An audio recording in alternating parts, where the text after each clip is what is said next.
नमस्कार दोस्तों, स्वागत है आपका अपने चैनल पर। हमारे चैनल की यही कोशिश है कि हर कहानी आपके दिल तक पहुंचे और आपको थोड़ी शांति, थोड़ी प्रेरणा और थोड़ी मुस्कान दे जाए। क्योंकि कहानी सिर्फ शब्द नहीं होती, वो दिल से दिल तक का सफर होती है। आपका साथ ही इस वार्ता को खास बनाता है। तो आइए शुरू करते हैं आज का सफर।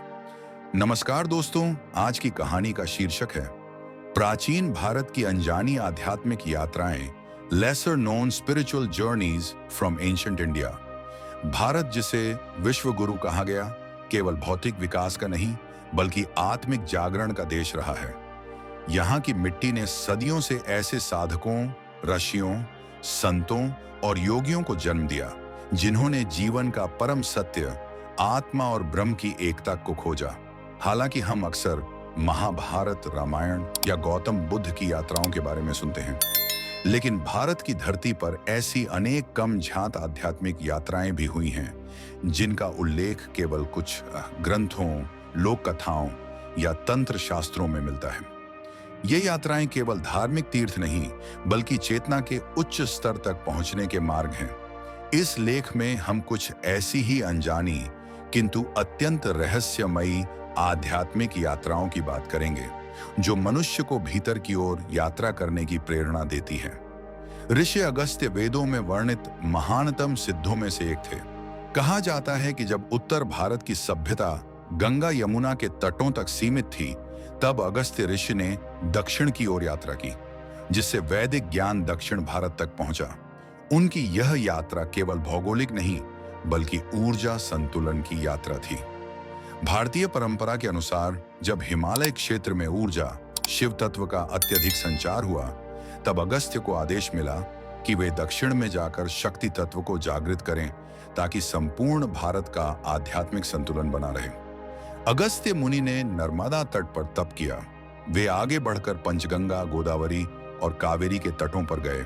अंततः वे पोतीगाई पहाड़ों, तमिलनाडु में स्थिर हुए, जहां उन्होंने सिद्ध योग का प्रचार किया। यह यात्रा हमें सिखाती है कि आध्यात्मिकता का सार संतुलन में है। ऊर्जा का संतुलन, विचारों का संतुलन और कर्मों का संतुलन। राजा जनक मिथिला के प्रसिद्ध राजा थे, परंतु उनसे भी बढ़कर वे एक ज्ञानी आत्मा थे। उन्हें विदेह कहा गया, अर्थात जो शरीर के पार जागरूक रहता है। जनक की आध्यात्मिक यात्रा बाहरी नहीं थी, वह भीतर की मौन यात्रा थी।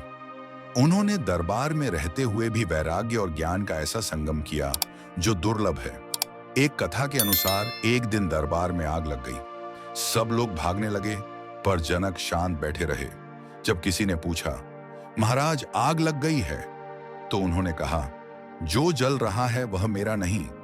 ऋषि याज्ञवल्क्य ने उन्हें आत्मा और ब्रह्म के अद्वैत ज्ञान में दीक्षित किया। उनकी वार्ताएं बृहदारण्यक उपनिषद में दर्ज हैं। राजा जनक की यात्रा हमें सिखाती है कि मोक्ष किसी जंगल में नहीं बल्कि जागरूकता में है। व्यक्ति अगर अपने भीतर की चेतना को पहचान ले तो संसार में रहते हुए भी मुक्त हो सकता है। भृगु ऋषि का नाम भारतीय ज्योतिष में भृगु संहिता के माध्यम से अमर है। कहा जाता है कि उन्होंने ध्यानावस्था में बैठकर भविष्य, वर्तमान और भूतकाल तीनों कालों का अनुभव किया। उनकी यात्रा किसी भौगोलिक स्थल की नहीं थी बल्कि समय के आयामों में थी। वे ब्रह्मांडीय चेतना से जुड़ गए थे, जहां समय की सीमाएं मिट जाती हैं। कहते हैं कि भृगु ऋषि ने अपने ध्यान में प्रत्येक आत्मा का कर्म पथ देखा। इसलिए भृगु संहिता में व्यक्ति का भविष्य पहले से लिखा बताया जाता है। यह यात्रा हमें सिखाती है कि समय केवल बाहरी नहीं, भीतर की अवस्था भी है। जब साधक पूर्ण ध्यान में प्रवेश करता है, तब वह कालातीत हो जाता है। ऋषि अगस्त्य की पत्नी लोपामुद्रा केवल पत्नी नहीं बल्कि एक सशक्त साधिका थी। उन्होंने ऋग्वेद में अनेक सूक्त रचे। लोपामुद्रा ने गृहस्थ जीवन में रहते हुए भी ज्ञान और आत्मबोध की यात्रा की। उन्होंने अपने पति से ही नहीं बल्कि अपने भीतर के देवत्व से संवाद किया। उनका प्रसिद्ध सूक्त कहता है, मैं वह शक्ति हूं जो सृष्टि को गति देती है, फिर भी मैं मौन हूं। यह यात्रा दर्शाती है कि स्त्री ऊर्जा केवल प्रेम या करुणा नहीं बल्कि गहन साधना का रूप है। वह सृष्टि की सह रचयिता है। ऋषि पतंजलि को योग का पिता कहा जाता है, परंतु उनकी साधना यात्रा अत्यंत रहस्यमयी रही है।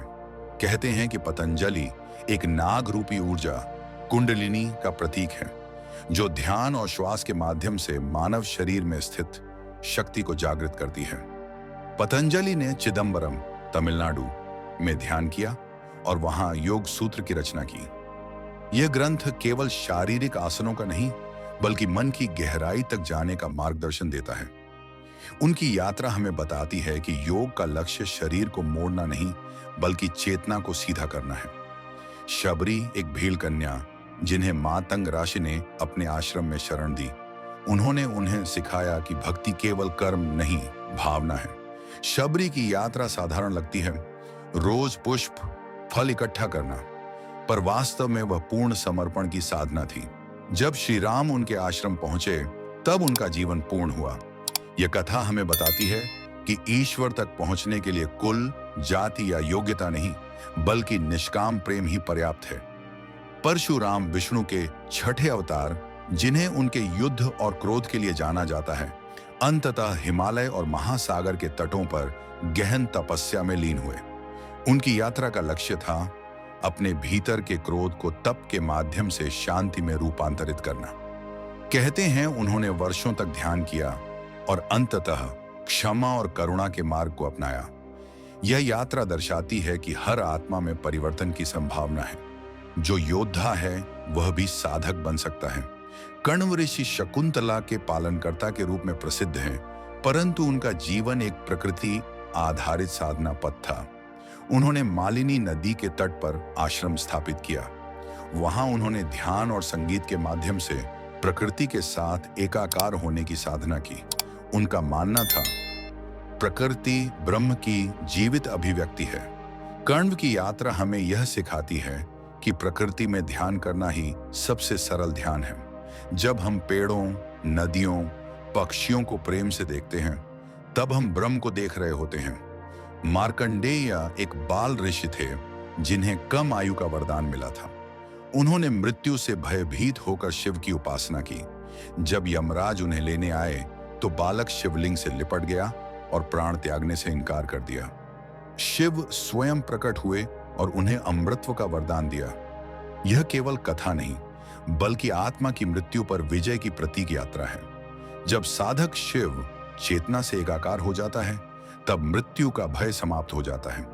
वाल्मीकि प्रारंभ में एक डाकू रत्नाकर थे, परंतु नारद मुनि के एक वाक्य ने उनकी दिशा बदल दी। उन्होंने मरा मरा जपना प्रारंभ किया, जो धीरे धीरे राम राम बन गया। वर्षों की साधना के बाद वे महर्षि वाल्मीकि बने और रामायण की रचना की। यह यात्रा दर्शाती है कि हर व्यक्ति में ईश्वरत्व का बीज है, बस दिशा और धैर्य की आवश्यकता है। इन सभी यात्राओं का सार यह है कि सच्ची आध्यात्मिक यात्रा बाहर नहीं, भीतर होती है। अगस्त्य का दक्षिण गमन, जनक का मौन, भृगु का ध्यान, लोपामुद्रा की साधना, शबरी की भक्ति, परशुराम का तप, सभी एक ही लक्ष्य की ओर जाते हैं। स्वयं को जानो, यही ब्रह्म ज्ञान है। जब साधक अपने भीतर के मौन में उतरता है, तब उसे पता चलता है कि जो खोज वह बाहर कर रहा था, वह सदा से अपने भीतर ही था। प्राचीन भारत की इन अनजानी आध्यात्मिक यात्राओं से हम 3 बातें सीख सकते हैं। आध्यात्मिकता जीवन के हर रूप में संभव है। गृहस्थ, सन्यासी या योद्धा सभी साधक हो सकते हैं। भीतर की शांति ही सच्चा तीर्थ है। समर्पण, साधना और संतुलन, ये 3 स्तंभ हैं जिन पर आत्मज्ञान टिका है। अगर आपको यह विषय रोचक लगा हो या आपको इस विषय पर और भी जानकारी चाहिए, तो कमेंट करें और वीडियो को लाइक करें, शेयर करें और हमारे चैनल को सब्सक्राइब करना न भूलें। कि धन्यवाद।